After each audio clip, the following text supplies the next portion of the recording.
Hi everyone. This is Sai from LetsUpgrade. So let's talk about how to get your certificate. It's very simple. You will see two links in the description. Number one is the place where you have to go and mark your attendance. Marking your attendance tells us like, okay, you are a legit student who have attended this particular session. Link number two is your assignment. This is where your 90% of the priority is. You have to go and submit the assignment that is given to you in this particular session. Once you're done submitting that assignment, we will be evaluating that. We will send you an email. If you get the passing criteria, then only we will give you the certificate on a particular date that is mentioned again in the description. Please check these three things, and this is the way how you will get a certificate from Let's Upgrade. Number one, mark your attendance. Number two, just go ahead and upload your assignment. Check for the email that you have received it, yes or no. What is the feedback that you have received from your trainer? Number three, check on which date the certificates will be released. Thank you. Bye. All the best. Happy learning. All right, welcome back, everyone. Day two. Take a deep breath because today is completely different kind of a session than yesterday. Yesterday we talked a lot, actually a lot.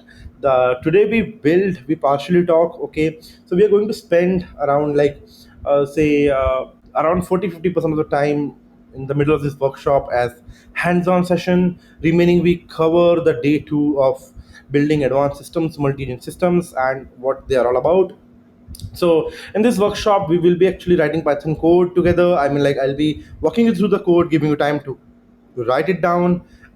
You can run it through laptops, all real OpenAI APIs. So one disclaimer that is, number one, you might need either the Gemini or the OpenAI, or maybe some local large language model running. Could be through Olama. The different customs on top of this that you can enable it. But we will continue this session with OpenAI APIs. Okay, so that will be something that will be required if you set up the environment.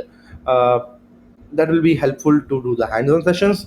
For people who will not have OpenAI API with you, okay, because it's a paid API, do not worry, you can still run through the code with us. Okay, so the people who will be willing to do the hands-on today, number one, just go ahead and see if you can fix yourself an OpenAI API. If not, do not worry at all, this session is going nowhere. It is right in front of you, available always. You can come back to the recording, join in as you fix the OpenAI API. Okay, so we will be starting the hands-on within like the next 30-40 minutes.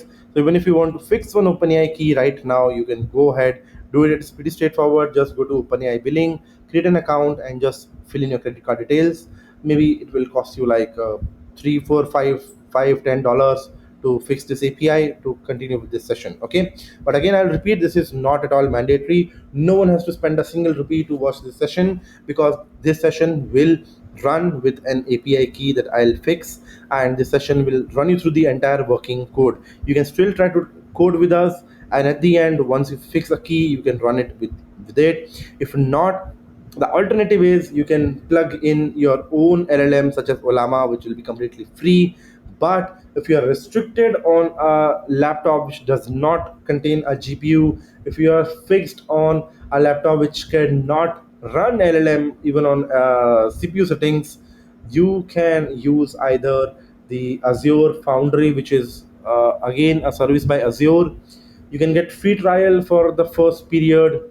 You can get some tokens. You can run AI models from there. If not, then you can either switch to Gemini API, which will be free for integration. You can search for other third-party APIs. You can search any LLM that works for you. If not, you can then finally come back and try to mimic this without an LLM for now. Just understand the code, okay? But that's only for the hands-on session. There is still much more to be covered and understood with this advanced sessions today, okay?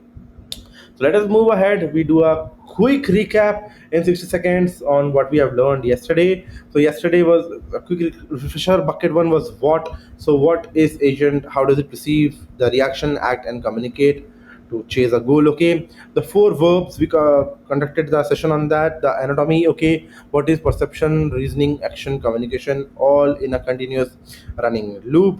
And then came the why bucket. So why it works, the engines for AI techniques like the reinforcement learning, natural language processing, machine learning, and the planning. And then we saw the combination of them in every real agent. So if something feels shaky right now, please ask in the comments right now what you couldn't understand. Ideally, you should have asked this yesterday on the comments, but not. You're more than happy. I'm more than happy to get the comments today, and I hope you have laid the foundation of what these components are.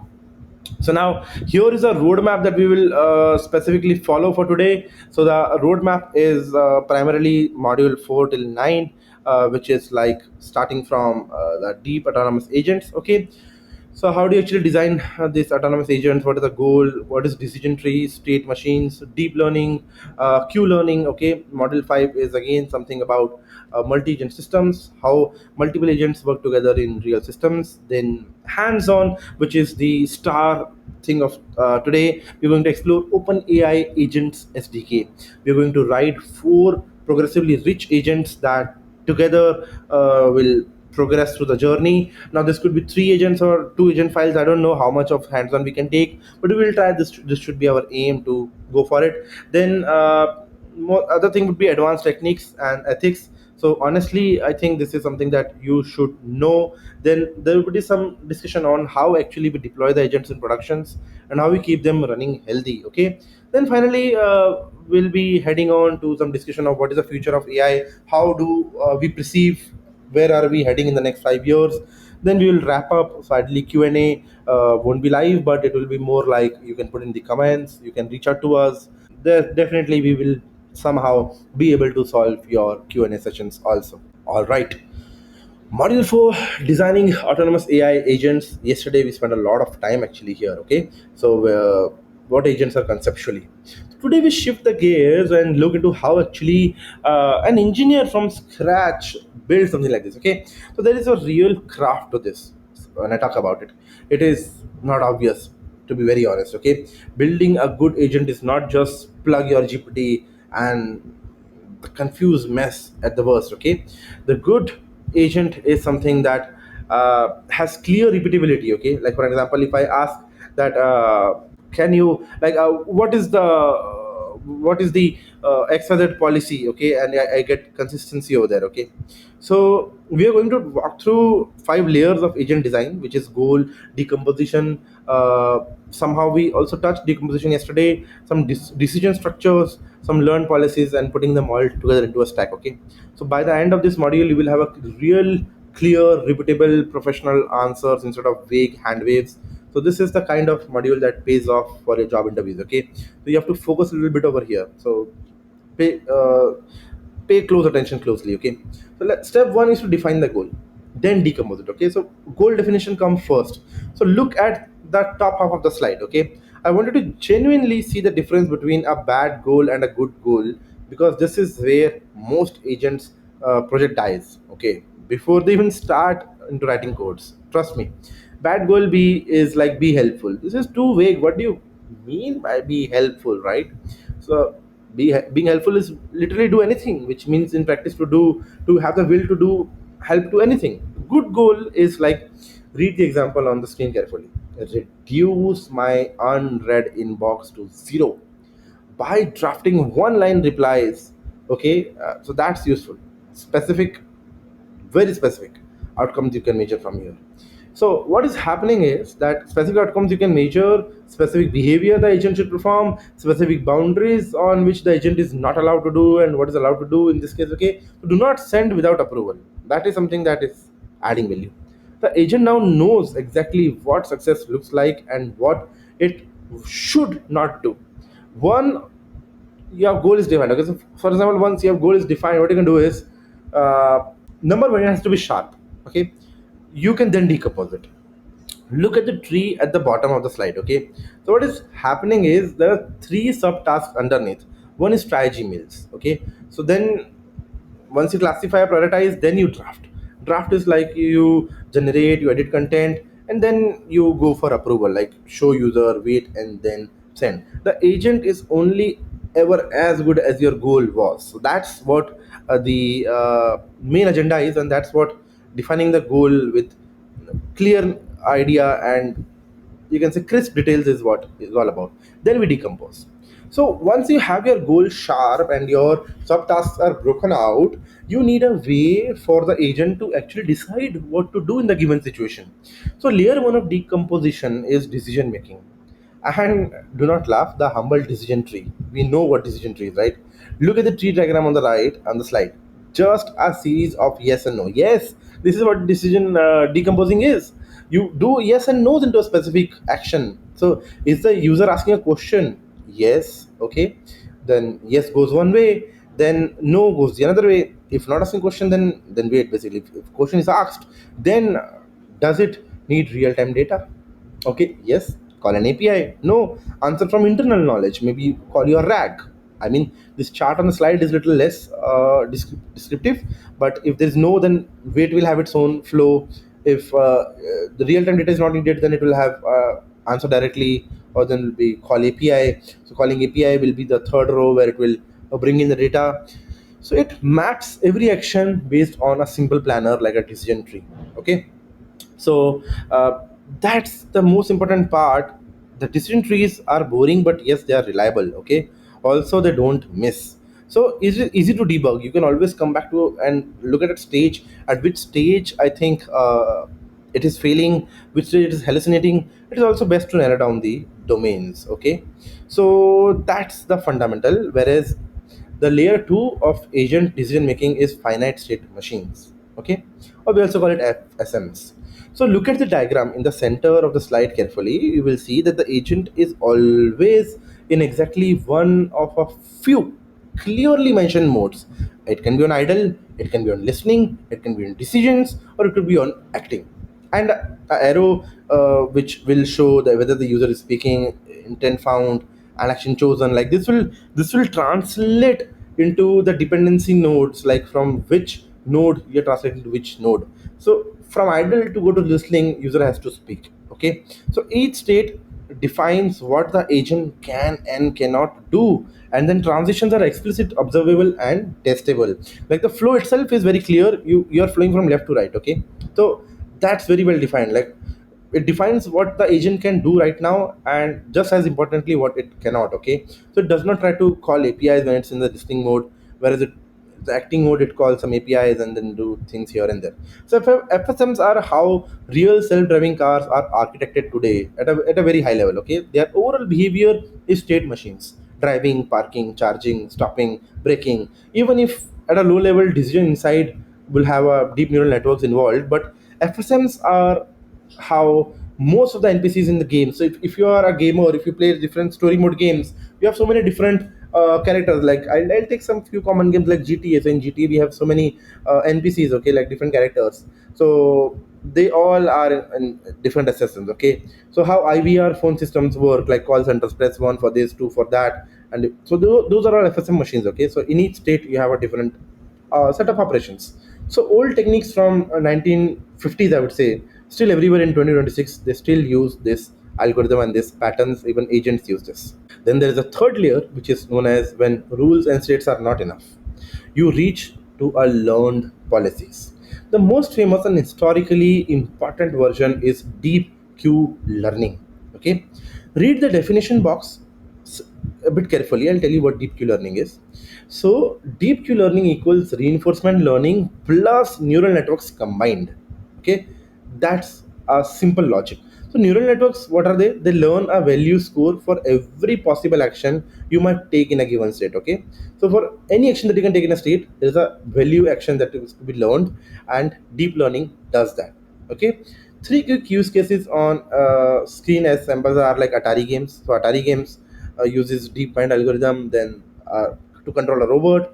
Then robot controls where deep Q learning techniques descend. You know how a robot would flow, learn the move. Then trading agents where deep nets predict the expected value of a given trade, and then what exactly is to be done with that. So thousands of signals flowing through. So when do you actually reach for deep Q learning instead of a simple decision tree? Okay, so very simple. When the state space is too big to enumerate, okay, by a hand, a chess game has more possible board positions than there are in atoms in observable universe. For an example, okay, like just a vague example. You absolutely cannot write decision tree for that. Okay, forget even that. If your decision tree is so complex that there is a lot of yes no yes no yes no, then decision trees you can skip. Okay, but you can train a neural network to eliminate, given the exact board, how good is each possible move. Okay, that's where Alpha Zero, the Atari games, use this. Okay, so thumb of rule is, if you have a small space, little definable yes and no's, go for decision trees. Okay, but if you have a finite space, like you can define your space, still use trees or FSMs at that point. Okay, but if it is huge, fuzzy, continuous state space and learn policies are the best over here. So when you're solving something which is extremely complex but requires some state and actions, go for deep q learning algorithms to design your agents. Okay, now again, this is not a tutorial on deep q learning, or not a tutorial on FSMs, not a tutorial on decision trees. Okay, so for all the people who are thinking about, wait, I don't know what deep q learning is, wait, I don't know what FSMs is, even though the tutor just explained us in a single line what they are, the goal is not to learn them. This is not the goal. Remember, the goal is how we design autonomous AI agents. That's what we are talking about. There are a few techniques in which we can define them. That's what we're talking about. Okay, I told you there's a technique known as decision tree. I did not teach you how decision trees work, but at a very high level, I told you that they work on yes and no's and branching. That's all you need to know. FSMs, they define states, okay, where you can still define at a very high level what states would be, like idle state, listening state, decision state, okay, and then you can diverge them between transitions.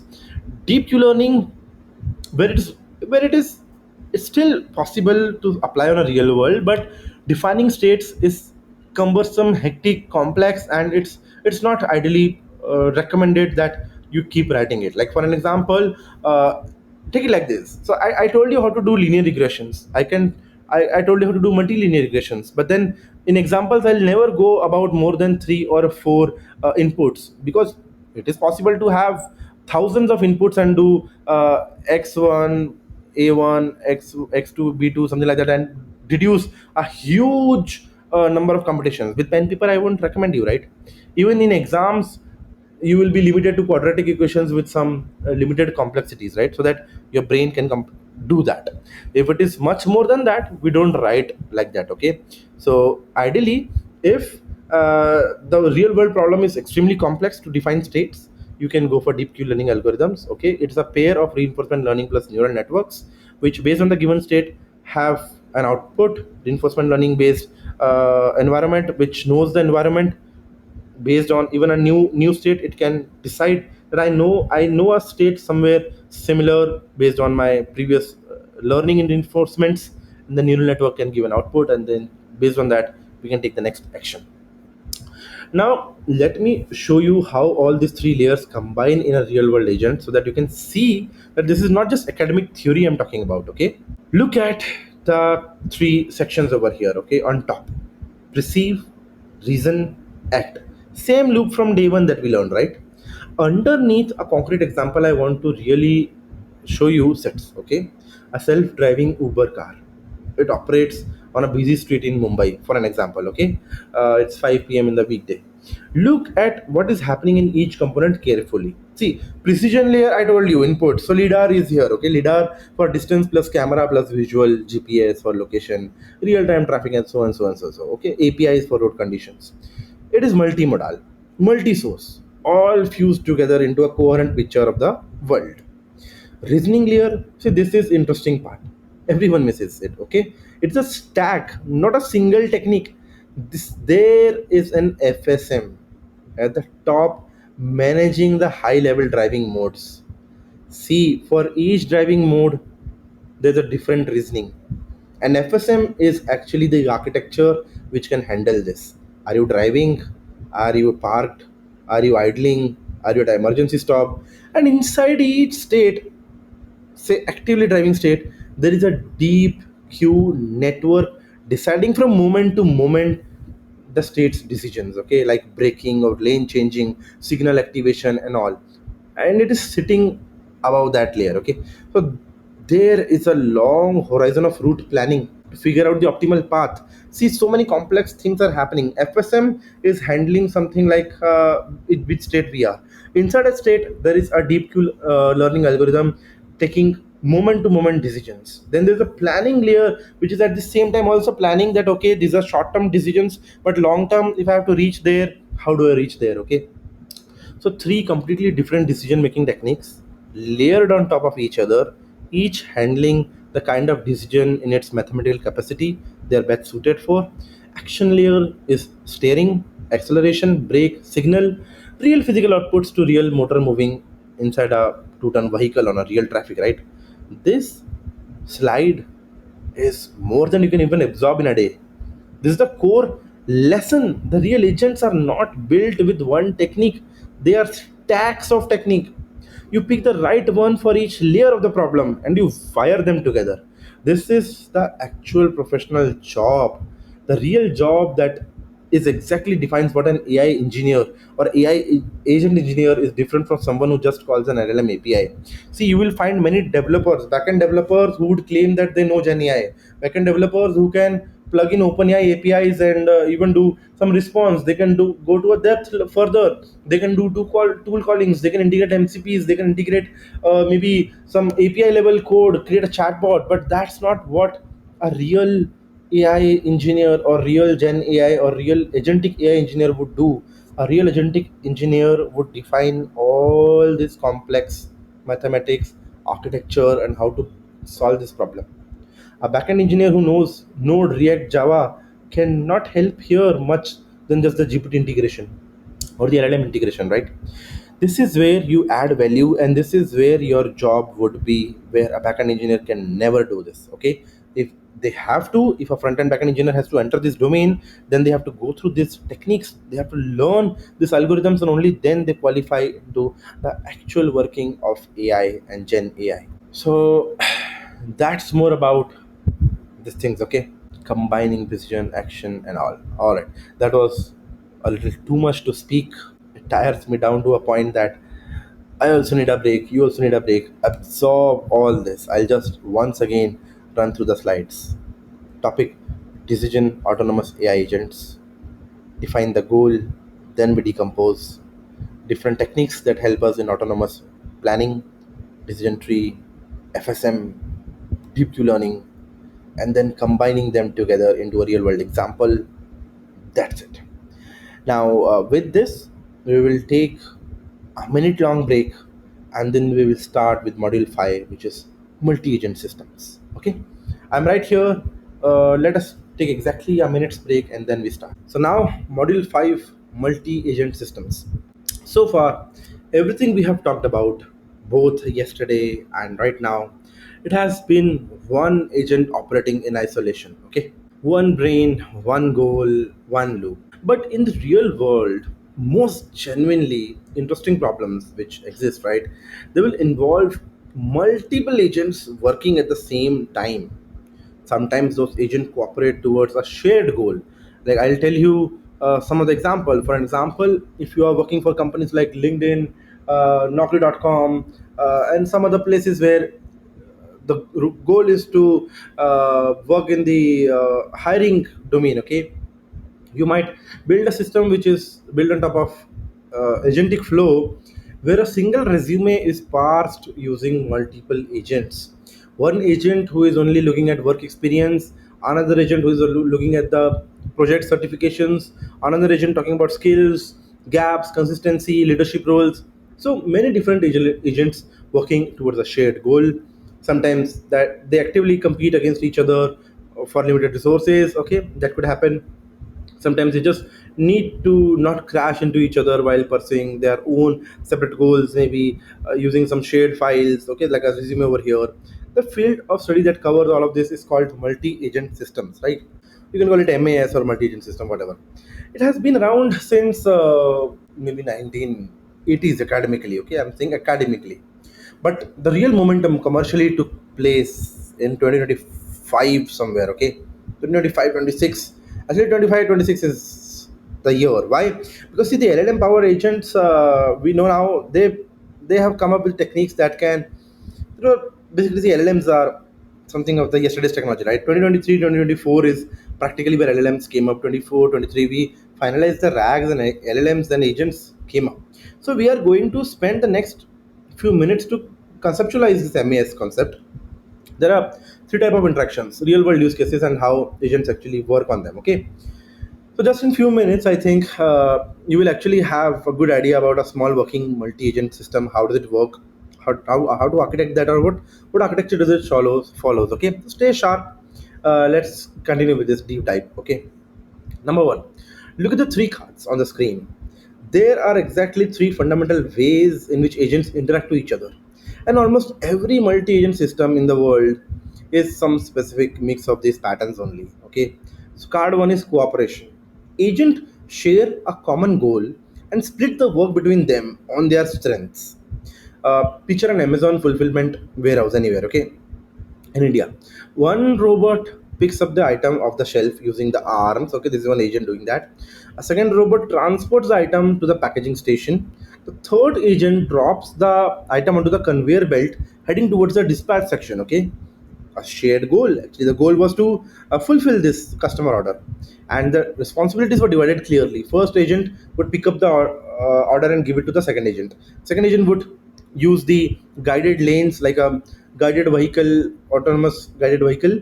It will follow the trajectory, go to the delivery agent. Delivery agent will pick it up and put it on the conveyor, in the right conveyor. Okay. So what is happening here? Same shared goal to fulfill this, right? Now, card two is competition, divided cleanly across goals where one agent win in directly another's loss. What does this mean? The classic example is the high frequency trading bot on the stock market. There are multiple agents that are working on the same task actually. So it's like giving an exam in a it's like giving an exam. So NEET exam, for example, if you're giving it, thousands of students are competing for the same thing, and the one with the highest score is a winner. So the classical example of even stock market is working fine here. This example you can take it. So they are all trying to maximize their own profit. Every dollar one bot makes is a dollar that the another bot just lost, right? Because that's the loss for the other bot. So pure competition, game theory, sum zero, all of these apply here. Next part is coordination. The agents have separate and independent goals, but they share a resource or an environment. The HR example I gave you, where we have to pass a resume, fits over here. Okay, so self-driving cars are again one more perfect example that come over here. They're all coming into the same goal of driving the car actually.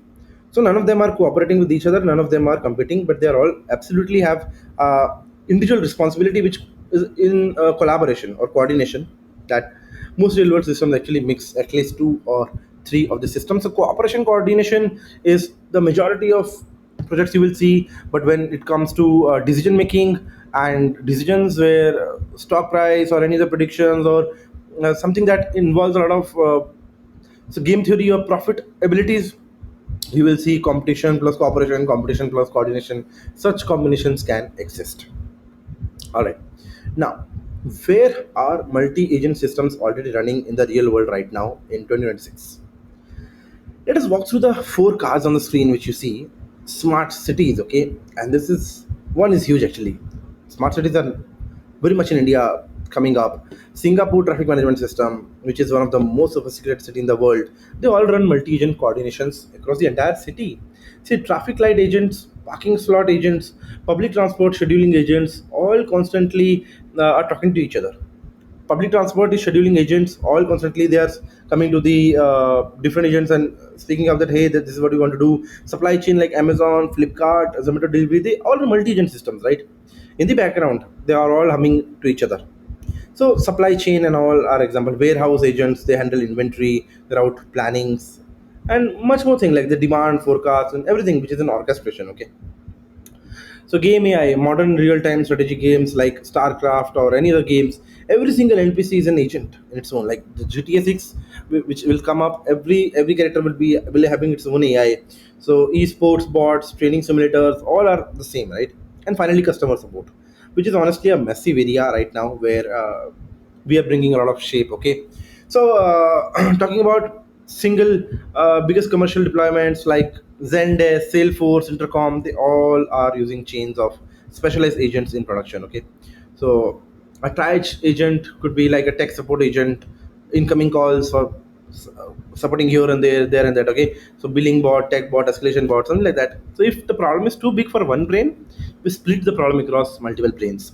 Think of it like solving a project. So to solve a project, why do we even need software developers like front end, back end, DevOps, ML, team lead? Because the problem to solve is not a single brain problem. We need a team, and the team is where multi agents come into picture. And this is the reason why it resonates so much with our real world, and this is the reason why many of the real world problems will see multi agents solving the problem. Okay, so how do agents actually talk to each other under the hood?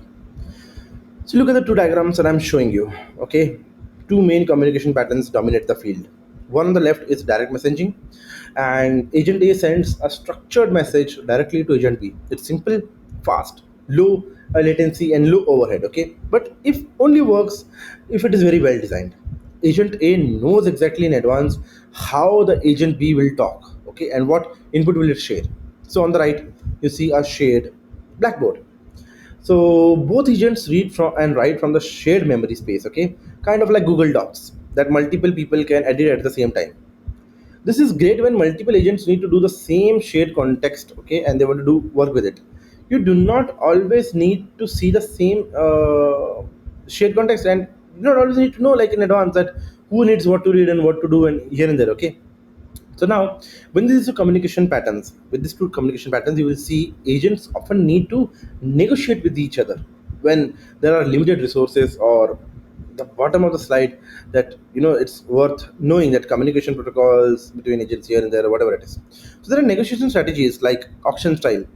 Agents can bid for task like use cloud compute, so they can put in like see, okay, I want to do this job and I'll take only 30 minutes. Otherwise, I will do it for 20 minutes. I'll do in a spot job. So the lowest bidder wins. This auction across nodes are sharing the space capacity, right? So obviously, like auction style is like when agents bid for a task, and of course, you have to ensure that the design strategy works for you. So contract net is one agent posts a task, other proposes a solution, and then consensus is agents vote or average their output. So there are different strategies in which they can use shared space, and different negotiation techniques that they can use. How to assemble bots is often the decision that comes up based on the problem you're solving. So this is very important. Okay, so communication protocols, how they are, and how agents talk between API. This is something that can be covered with MCP protocols or different protocols. But for now, how agents use tools, how agents interact with each other, Google A2A protocols, or different techniques, we will not go into the technical depths. The idea is how agents talk to each other. There are different ways in which they can talk, and that's what we are covering on this slide. All right. Now, let us bring all into this 2026 and the LLM specific era. There are multiple frameworks that are LLM induced or LLM based that you can use. Okay, so look at the four cards on the screen. So these are the four major LLM era multi-agent frameworks you will run into real code base. Like I use LangGraph, Crew AI, OpenAI Agents SDK a lot. When I say a lot, so from last couple of year, uh, yeah, could be more than that. It is actually 2025 till 2026.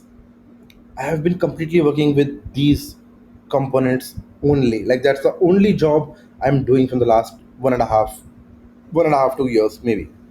Okay, so these are the four major pillars on which you can build actually the things.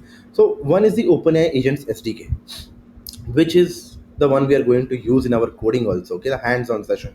In fact, this is the first choice, I would say, the very first choice for a beginner to go with. Okay, uh, because it provides many dependencies ready-made. You can just plug and play, and so this is mostly, I think this is one of the favorite, my personal favorite framework to use when it comes to designing agentic AIs. Crew AI and LangGraph provide you much more deeper freedom to design. But OpenAI Agents SDK, the best part, it is compatible even with non-OpenAI LLMs. So it doesn't mean that OpenAI Agent SDK is blocked to only OpenAI LLMs. You can use Gemini, You can use your own open router, you can use Olama, you can use your VLLM framework, whatever AI you want to use in. Okay, it's just a framework for agent designing. So we will learn about what hands-off mean and what different components mean when we go to the hands-on session. But this is where I think you draw a lot of insights. Like OpenAI is one. What is AutoGen? So it is from a Microsoft research. Okay, they came up with the conversational multi-agent framework. It's multi-agent in a way that conversation between agents by passing message back and forth. This architecture supports that, which is beautiful for some use cases and a bit awkward for others. Okay, so depending upon what use case, AutoGen could be useful. Very popular in research papers actually. Next is the Crew AI. So it is role-based collaboration where you assign each agent a specific task. Like you are a researcher, you are a writer, you are an editor, and let them work together as a crew. So which is where that idea of crew comes over here. Okay. So very popular for content generation pipelines and report automations. Card 4 is LangGraph. So for LangGraph, it comes from the LangChain team, right? It models multi-agent systems as an explicit state machine, which honestly brings full circle back to the module 4. Four different APIs, four different mental models. But here is the thing I want you to exactly remember. All four frameworks boil down to the same core underneath pattern, which is specialized agents plus a coordination layer. Master the pattern itself and you can switch between any of these frameworks in an afternoon. Okay, just between, that's easy to switch. We are picking the agents SDK specifically because it's the cleanest abstraction with the least magic actually. You can literally see what is happening at every step. uh, you can use, in fact, use the evaluation tools that they provide you. You can literally see what is happening at every step and you know exactly what you're learning. So let us actually go to the module 6 and build something real using them. So now we will be switching to our hands-on session, which is where I recommend that people please start up your notebooks, not just notebooks, open actually an IDE, create a virtual environment, python-mvenv.venv, or you can use UV as an alternative to pip to create virtual environments. Okay, so I'll just switch my screen, bring back the coding environment, and I'll see you there. All right. Now we are in our programming window where I have carefully designed few notebooks or few code sessions to refer through, not notebooks, the Python files. The very first thing we would want to understand is the .env file. So we will create a .env file, like you can just click on the plus new file and create a .env file where you will paste your OpenAI key right over here. Okay. So ideally, you can get the key from platform.openai.com/API keys and just paste this file into the environment. Okay. Now you don't need to create this .env.example file. It is just a file that I'm trying to show you because this is where all the secrets live. So I cannot open my .env file right in front of you because that will leak my OpenAI key. But I can definitely show you a .sample file how it should look like. Okay. So now once we make this file, suppose we have made .env file, the next thing is we will create a dot requirements, not dot. You can create dot requirements.txt file. In it, you're going to write OpenAI dash agents. So this is the library for OpenAI agents SDK. Then we need python.env. Now, why do we need this? This library will be useful to load the .env files into your scripts wherever you run them. Okay. So what you want to do is, first of all, let me uh, show you how to make the virtual environment. Python dash make venv dot venv2, for an example. If I make this, okay, so let me just run this file once again. Okay, so python 3, it will take python 3. Let me do python 3 dash make venv space dot 2 and I hit enter, and you will realize that I get a new folder by the name of .venv2. So you can create this using Python command. Let me remove this rm-r.venv. Once I remove this, let me also remove the current .venv file that I have. And okay, now I need to switch the terminal to the delete later folder. That's where I'm working. So what I'll do is I'm going to do cd delete later, clear the terminal, and then do rm-r.venv. All right, now this is where we will be. Step 1, create the .env file, paste your OpenAI API key right over here. Step 2, create requirements.txt. You can simply create using touch command, or you can create using nano command on Ubuntu. If you're on Windows, simply use the GUI to create a new file over here, and then dump these two values into it. You have to write open AI, sorry, you have to write this open AI dash agents should be greater than equal to 0.006. That's what you would write, 0.0.6. Okay, and once you do this, next is python.env, like this. These are the two things you will write in this file and then save it. Okay, save this file. Next thing what you're going to do, you're going to either use Python 3, Python 3 based in your system dash make env.env, or if you're planning to use UV, so first you will have to ensure UV is installed on your machine, only then you can do it. Either you could do pip install UV. So pip install UV will also install it. It's a modern way of creating virtual environments. You can do UVVENV, and that's it. Using CPython, it will create the virtual environment, and then we can activate it by source.venv. So despite you use Python or UV, the pip or UV, this command is same .venv bin activate, depending upon if this is the folder name in which you provided to make the virtual environment on. Okay, so we hit enter over here. Let me clear. Now we are in our delete later virtual environment. Right over here the terminal shows that this environment is activated. What you can do is you can do UV freeze just to check there is nothing in this environment at this point. It's a clean environment, and which is where you will do UV pip install install install dash r requirements.txt. So when you do this UV pip install requirement.txt, it will run on our dependency file and install the requirements. Okay, now once it installs, now if you do, let me clear first. Now if you do UV pip freeze, you will see all these things are now installed by default, which were first clean. So what was the command again? If you're using pip only, then pip install dash r requirement.txt. If you are using UV, then you have to do UV first and then the same command. Now in the same command will ensure that now you are capable of running this system. So let me clear this. Okay, we'll come back to terminals now at a later point. Let's go back to the first file. So step one is to define the agent.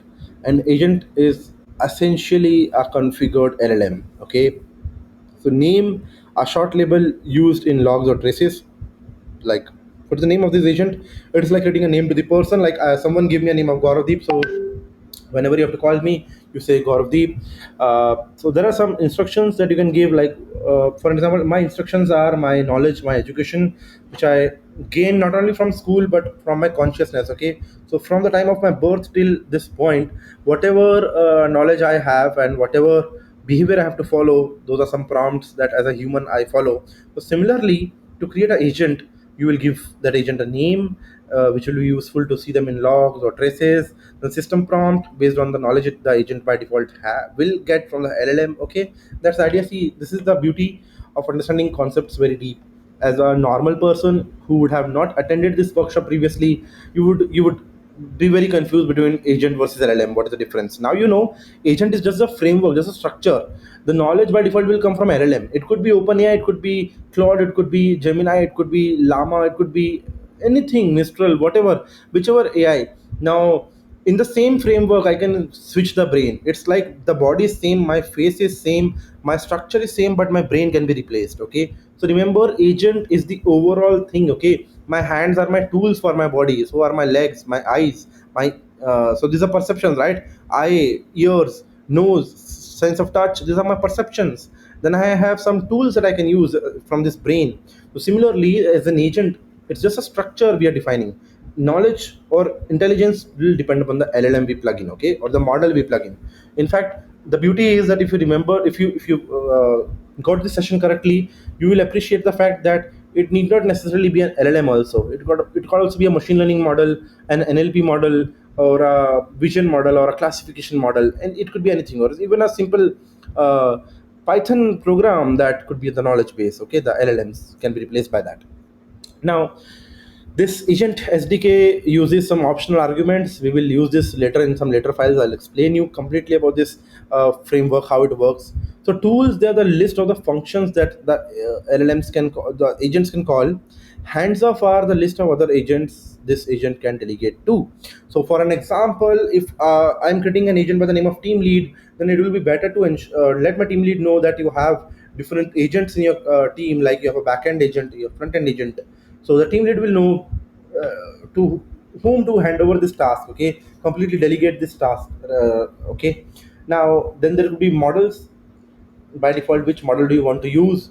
So currently we are using OpenAI default models. If we do not pass anything into it, it can by default take the latest model, or if you pass a specific model, it can take that. For an example, and the output type. Okay, so output type is what type of output do you want? Do you want a structured output or not?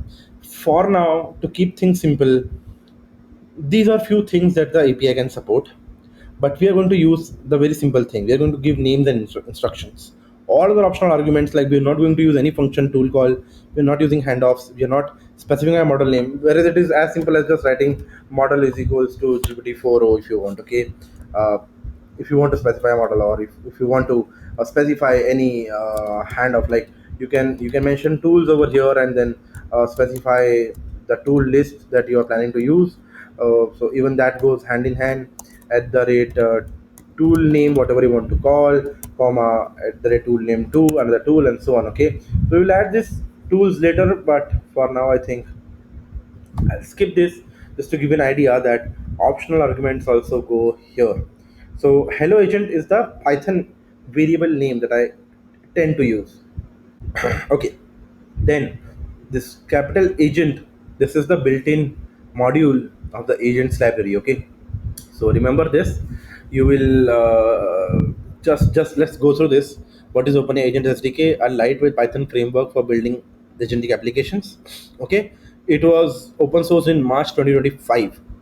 Remember this, we are currently in May 2026, just a year, just a year probably from since people started using it. Okay, so it requires minimal abstraction. You see every line of the agent loop built on top of OpenAI chat completion and response APIs. Production ready, can be used with OpenAI's own products and others also. Provides providers agnostic, works with non-OpenAI models also. Okay, which I told you. Now, the three components agent, which we have imported right over here from agents import agent. It is an LLM wrapped instruction tool and optional handoff to other agents module. It's a function which creates agents for us. So creating agents is as simple as writing this word agent. If you write this word agent, you're creating agents in OpenAgents SDK. Runners is the execution of the agent loop, like call LLM, run this tool, feed results. And so runner is where you will do the action. Actions will happen in this part. Function tools are like the decorators in which you can define functions. Like for example, if you have to create a agent like a human, so name is Gauravdeep. So function tools are hands, legs, okay, ear, eyes, nose. These are different tools someone can use, mouth, vocabulary, and so on. Whereas LLM is the brain, and then a runner is you actually make this robot do things. So agent is myself, if you want to imagine like that. Okay, so similarly, hello agent, we are defining one agent. Its name is hello agent. Instructions: you're a friendly assistant for students who are learning about AI agents for the first time. Reply in short, encouraging sentences. Avoid jargon. If you use technical terms, define it. Okay, so this is an agent that I have defined. Now, step two is to run the agent. So runner is what actually executes the agent loops. So there are two flavors in which we can run. Runner.run, in which we pass the agent and the input. So what will happen is runner.run is like the module in which you tell what is the input and which agent should run that. Okay, so this is async, and if you want to run it by sync, you can use runner.run sync module. Okay, so easier in scripts and tutorials. So we will run sync. That's easier to run. What happens internally when you call this module? Let's understand that. So build the message list like system instructions and user inputs. Sends this to the LLM. LLM returns the final answer. No tools calls yet since this agent has no tools. So LLM is directly generating answers. Runner wraps the results and returns to the as a runner object. So that's the complete working of this runner module. I hope by this point you have written the code of import OS from .env load env, from agents import agent and runner. So if you are planning to do this hands-on live with us, Now is the time. Please go ahead and write this code along. Okay. All right. Now once you've done this, go to hello agent, write this off. Okay. Give your own instructions. If you want to do true hands-on, you can in fact like try to play around, like build different agent, build different name. That's what you will do. Once you do that, let's run again. Okay, so input, see what I'm going to give in the input. I'm saying, hi, can you explain what an AI agent is in 2 sentences? Okay, so that's my question. If you are planning to do hands-on, you can change the question, play around and see how the AI interacts and react to it. Okay, that's again the idea that you would like to run. Okay, so I hope that everyone has written this part. Hello agent, agent name and instructions. Simple enough. You have written results is equals to this. If you are still writing, go ahead, write this. You need not copy each line exactly. Next line or the next step is to read the result. So result is stored in the final output. So result is the Python variable on line number 85 that we made, and just print result or final output will do the trick. Anything apart from it is decoration. Okay, anything apart from it, like this equal to 60 times is just creating one horizontal line, agent final output, and then again an equal to creating that decoration line, then the agent output. So bonus is peek at the run trace. For this simple agent, it's just one single message. So run trace is the by default feature or the default feature that is provided by Agents SDK by OpenAI. Now, interestingly, as far as I recall, till this point, run trace is only usable with OpenAI LLMs only. Okay, if you plan to use an open source LLM with this framework, then it's a drawback. Actually, if you want to build your own custom evaluation toolkits, you want to run your own eval trace, then I would recommend to switch to LangGraph if you want to design agents with full control over evaluation. But if that's not important to you, then you can use this definitely. If you're planning to use OpenAI models, then this is much stronger choice, this framework to use. Okay, so remember that run trace, this is how you can do it. For items in result.new items, print type, and you can see the complete logs over here. In fact, you can also go to the OpenAI's UI, the website, and in there check the trace in real time what is happening on your agents. Okay, so once let me store this file and let me run this file. So it is like Python, it is 01 hello agents. So and as soon as we run this file, we will see it is calling the agent is running. So agent final output as an AI, as AI, an AI agent is a computer program that can notice what is happening and then decide what to do next. It uses information from surrounding, make choices and acts to reach a goal. And you see we are running our trace type message output item. So this gives us a full control on understanding what is happening. One message output item was generated by the agent, and actually this is the result of it, and this is the tracing, this is the output. Now this is coming right from our agent. Remember, this is not an LLM. Remember that we are not asking an LLM a question and getting answer, although it looks like that. But soon we will bring in the tools in the next session, coming right now, that will make better sense. This is actually an agent you're talking to. Okay, now let's go back, let's start the second tutorial.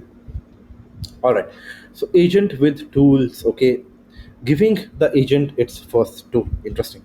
There's a new concept at the red function tool. This is the decorator. Now let me clear the window and minimize it once again, the terminal. Okay, so the function tool called decorator turns any Python function into a tool that the agent can call under the hood. So it is as simple as, suppose if I have to create a function in Python to do sum of two numbers, usually what I will write is I will write something like this. Okay, like this: def sum. It takes a integer 1 comma integer 2, and it returns integer, and what we do over here is return integer 1 plus integer 2. So if suppose if this is one of the function and I want uh, the agent to be able to use it, I just have to write the decorator function tool. This turns any Python function into a tool the agent can call. Okay, so if I'm writing this on top of this function, then this is becoming a function that the agent is aware of and agent can now use. Okay, now the function's name, tool name shows on the LLM. The function's docstring describes what the function can do. The function's type hints is a JSON schema, and the function's return value is fed back into the agentic loop. This is what happens under the hood. When the agent decides a tool is relevant, the SDK calls your Python function with the chosen arguments, captures the return values, sends it back to the LLM for observation. Then the LLM decides what to do next. So, for example, if you're asking LLM in a natural language that can you give me the sum of 10 plus 5, so LLMs are smart enough to tell you it is 15. But suppose if this is something that can be solved by a function, then the LLM will decide to call your function def sum, okay, which takes two inputs. So it will create integer 1 equals to 10, integer 2 equals to 5, run it through a function will return back the answer as integer 15. It will be fed back to the LLM, then LLM will generate a natural answer using that result of your function. Okay, so this is the full perceive, reason, act, observe loop which we have been discussing on day one. Okay, so it is implemented in just this few lines of code. Let us see how it works. The agent loop in detail, let's cover that. So runner internally runs a loop that looks roughly like this. While not done, response.llm with this. Okay. So while it is not done, it is a continuous loop. If response has tool calls, so tool will be called, result will be stored there, message is appended, else done equals to true, and the response is stored. So this loop stops when the LLM returns the final answer or maximum tries are hit. You can define maximum tries over here. Okay. So like you can define something like try is equals to 0, and while not done or try is less than maximum turn, something like that. You can also define and try is actually will do and try is or whatever you want to do. Okay, so while try is less than this number, you can still forget the done completely, remove the boolean, and then it should work. Okay, that's the idea. What you're going to do is you're going to import the operating system here from dot environment, load the environment from agents run. Now we are loading one additional function known as function tools. So we are going to load environment. Loading the environment will help us load our .env value of the API key for OpenAI. Okay, now, this is all theory of this framework. This is the thing that you will have to run. From the previous file itself, you'll be able to copy this. Okay, just use this function tool. Go ahead, try to write till this point. So yes, we now also understand what the doc string is all about, what this is all about. So let us write one function in real life. At the rate function tool is something that we are writing right over here. Define get weather for city is a string. This is the input we will need, and we are going to response back as a string. This docstring, this will be used by the OpenAI Agents SDK as prompt, as instructions, or the function prompt to define what this function can do, so that your agent knows when to use it. So gives the current weather for a city. So if your question to agent is what is the weather in Mumbai, then the agent is aware, okay, there is a function which can do the current weather for a city. What does this function need? That's defined in the arguments. City, the name of the city, example Mumbai, Tokyo, London. Then the agent will ask the LLM that can you extract the city from the user's input question. LLM will give you back Mumbai. Okay. Then it returns what this function returns. It returns a human readable weather report. So the agent will decide to call this def get weather with input is equals to Mumbai. Now this is some fake weather that I have printed over here. Ideally, you can plug in the real API. So if you are really interested, after this session, this could be your internal exercise that you can do.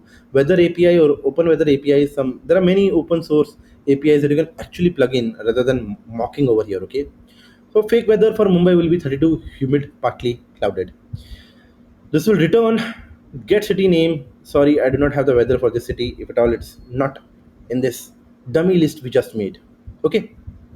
Now, what will happen is we define the agent with tool attached. Okay. The only difference from the previous file in this file is the use of tools thing. Okay. So that's it. The SDK handles all the prompt engineering, schema generation, and tool routing for you. The reason why I love OpenAI Agent SDK is evident now. Even you will understand this. It is very simple and beginner friendly to create agents, right from in 5 minutes of session, right? So we are not even doing hands-on for more than 15 minutes, and you're already creating agents with different tools. That's the beauty of this framework. Okay, see, I create a weather agent. Variable. I define an agent and name it as weather agent. Instruction: you are a helpful weather assistant. When user asks about weather, you use the tool to generate the answer and always respond back in friendly tone and one fun fact or suggestion based on the weather. Okay, great day for our walk, something like that. So now we are passing the tool. See, this is the only change you need to do. So go ahead, try to capture this tool call. If you're writing live with us, type it down. Okay, type it down and then define this in your agent. Let's see where it goes. So I will give you 2 minutes. In the 2 minutes, you can try to write this code live. Okay, go ahead and write it.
Now you can also go back and write the agent and the runner. Again, I'll give you some time. Go ahead, copy this code, type it down with your own hands.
All right.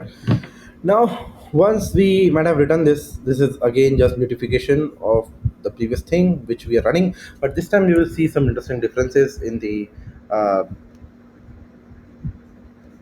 trace back also. Okay, so let me run Python 02 agent with tools, and this time when we run it, what's the weather in Mumbai right now? Remember, we are trying to extract this. This is our input.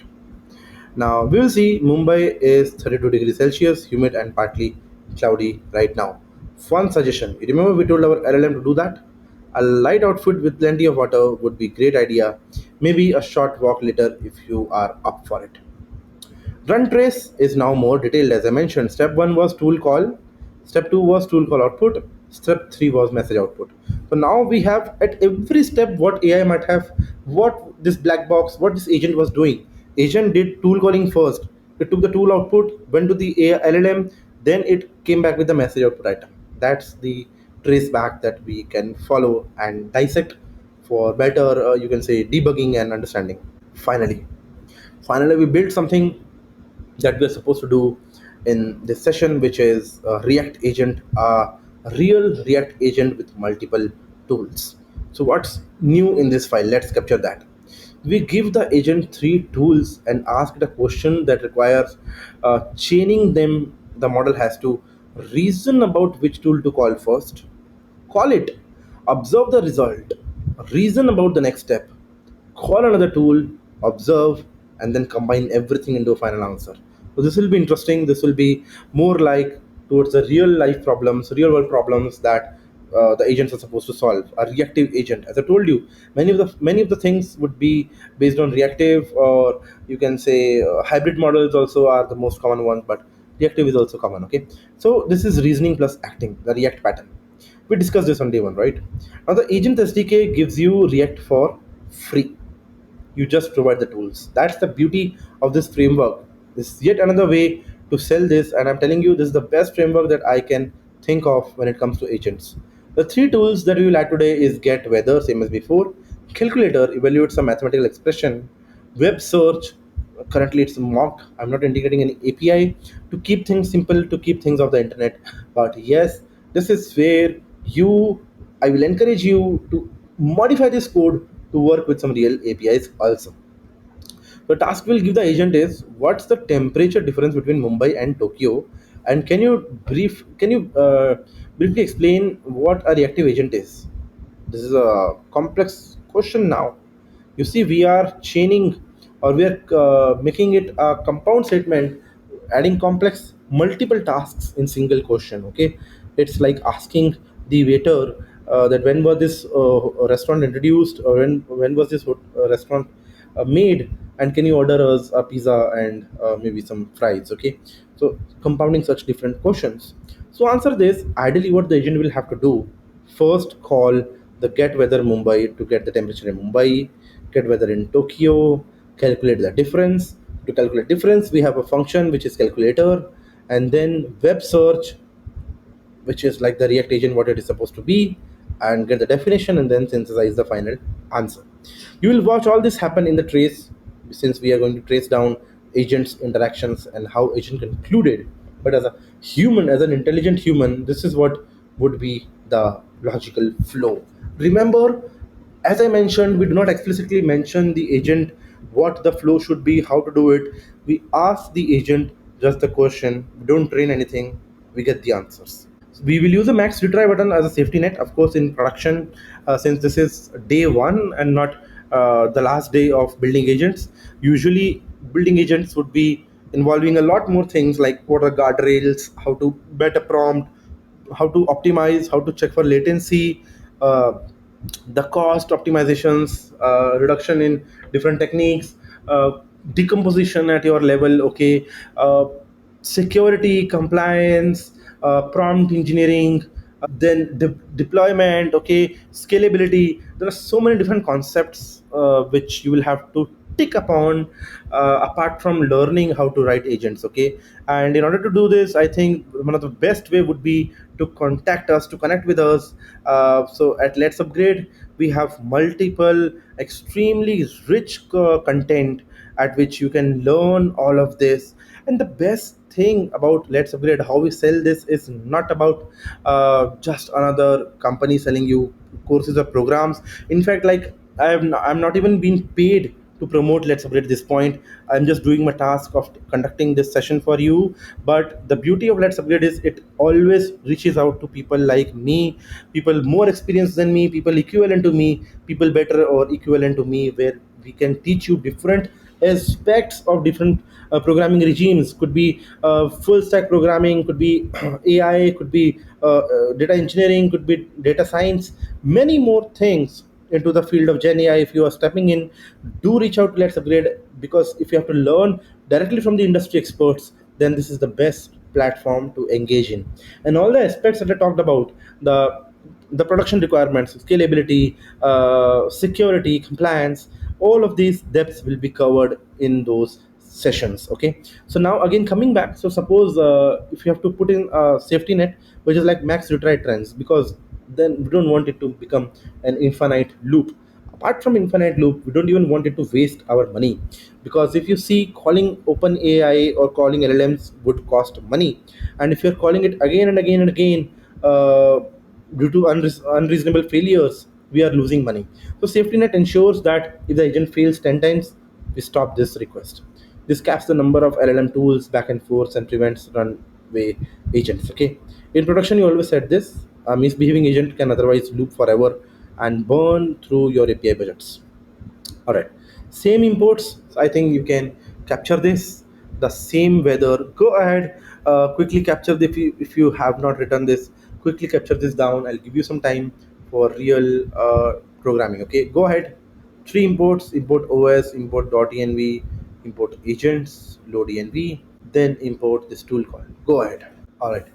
Now once you write this down, next would be the calculator. So go ahead and capture the tool calculator, which defines this expression. And once you are done with this, let me know. So what is happening is it evaluates a basic mathematical operation. So expression could include plus, minus, divide, multiply, uh, and allowed characters are in this range, and this kind of expression we can do. So just copy this once. It's a simple Python function to find difference from that string, okay, in that expression.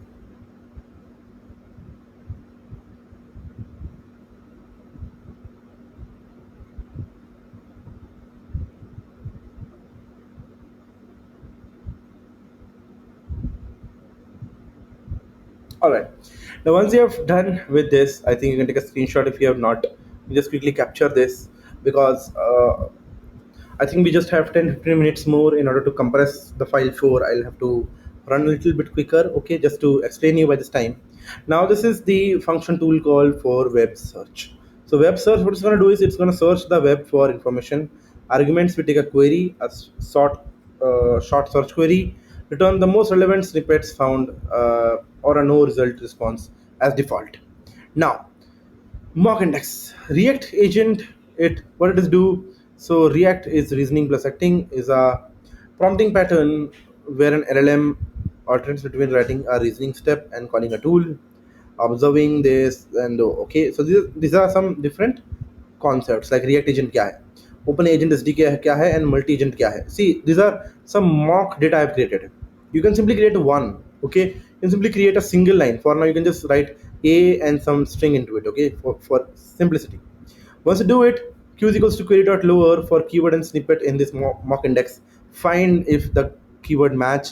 If it match, returns the value. So for example, if I deliberately type REACT space AJENT, then this key will match, it will return this answer. But if I search something else, it won't.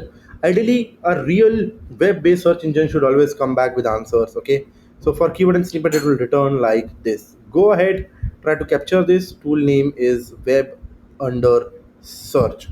So how much time does it take? Quickly write, okay, at the rate function underscore tool, write def web search with query a string, and this. Quickly go ahead and write this. Okay, write this docstring also. Search the web for information, arguments, query, and return. Okay, once you return this, once you write this, simply use mock index. In mock index, for not just write one single file, that's it. Then use q.query lower for keyword and snippet like this, return this. Okay, now once you write this down, the next thing would be the react agent. So we create a react agent, agent name react agent instructions.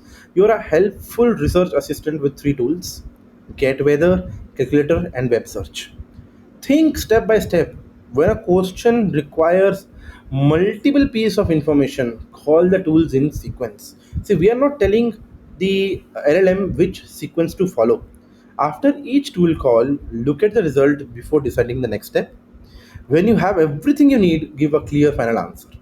You can use get weather calculator and web search. Now again, see, the beauty of OpenAI's agent SDK is that we don't need to define explicitly again what weather will be used for, what calculator will be used for. Now we wrap a user question, which is what is the difference between Mumbai and explain a React agent in. Then we use runner.run as sync, and results are obtained, and then we print again with our same framework.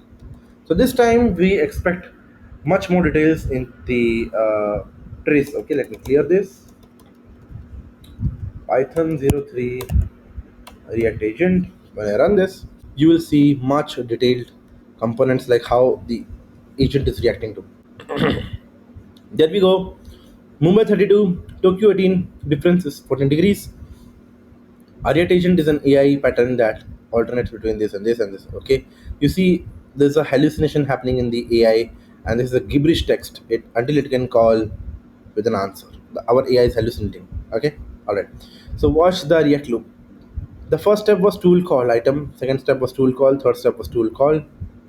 Okay, then it got the tool call output, and then again a tool call output item, and the message. Okay, we can make our trace much more depth. Okay, you can also print the tool name, that which tool name it called, and for the more sequence. For now, I'm keeping it simple, but that's how you can go to the depth and understand each and every component of that tool calls. Okay, the next file is multi-agent. So how multi-agent would work is, I'll quickly skim you through this file. Okay, so you load again agent runner function tool call. Get weather does the same thing. Calculator does the same thing. Weather specialist. Okay, agent 1, notice how this narrows down agent's job. Okay, there is an agent that is weather specialist, and this agent only answers weather questions. If you ask this agent what is the React tool, it will block you down. Always call the get weather tool to find the weather of the city and reply in only one or two friendly sentences. It only uses tool get weather. Then we have a math specialist. This agent only answers maths questions. If you ask this agent what is weather, it will not answer. Always use calculator tool for any arithmetic. Reply the number first, then a short line of explanation. Then the triage, okay, the router, the orchestration agent. This agent, what to do? You are a router. You never answer questions yourself. For weather, you hand off to the weather specialist. For mathematics, you hand off to the math specialist. Always delegate. So this is how you build production pipelines. Like for an example, if I have to build different agents that can parse resume, then I have a tri-agent agent or orchestrator agent. I tell this agent that if the incoming file is an resume, and you want to get details on the experience, then you pass this to an experience extraction agent. If you need details on projects, then you pass it down to a project extraction agent. So similarly, you explain the agents, when to hand over them, and always delegate, never reply directly. And this is the hands off. Remember, there's a one new variable over here, a function known as hands off. What is hands off? If you have to pass tools, we pass them in tools. But if you have to delegate a task to an agent, we call it hands off. So which agents can this triage agent hand off to? Weather and mathematical agents. And weather agent in itself has its own instruction name and tools that the agent can use. So now, if we run a question, what is 47 multiplied by 23? We are calling this one triage agent. Okay, remember what is triage agent? The agent which cannot reply on its own. This agent will have to call another agent, and then this agent will have to depend upon that agent to connect generate an answer, and only then get with it. Okay, so that's the beauty of it. Then we run the weather specialist, and then we finally do this. Okay, so let me first clear python 042 agents, and let's quickly run it. Okay, okay, tool name transfer contains invalid characters. There must be okay, there are some warnings, but it is fine. Okay, we can skip that. Example 1, maths question, user question, what is 47 multiplied by 23? Final answer is this. Last agent to run was math specialist. Question 2, what's the weather in Delhi today? Final answer, Delhi is 20 degrees Celsius, and last one was weather specialist. So this is how we can orchestrate between different multi agents. So I hope this day two of working with AI agents and introduction to agentic AI was really helpful to you. You were able to understand the basic concept of what is AI agent and how to work with them, what is multi-agent orchestration, what are different frameworks like LangGraph, Crew AI, OpenAgents SDK, and you have taken some immense valuable, you can say, beginner friendly sessions on how to create agents using OpenAI SDK. So thank you so much for staying signed in with us. I'll see you later in some another interesting workshop. If you have something very particular in your mind that you want to learn, maybe you want to dive deeper into OpenAI SDK, maybe you want to learn Crew AI, maybe you want to learn LangChain, LangGraph, whatever you want to do, or anything else, more theory, more hands-on, more projects, put them in the comment. Until and unless you put them in the comments, we cannot deliver it back to you. So I give you all the very best for your future and see you soon. Thank you. Bye bye. Tata. Sayonara.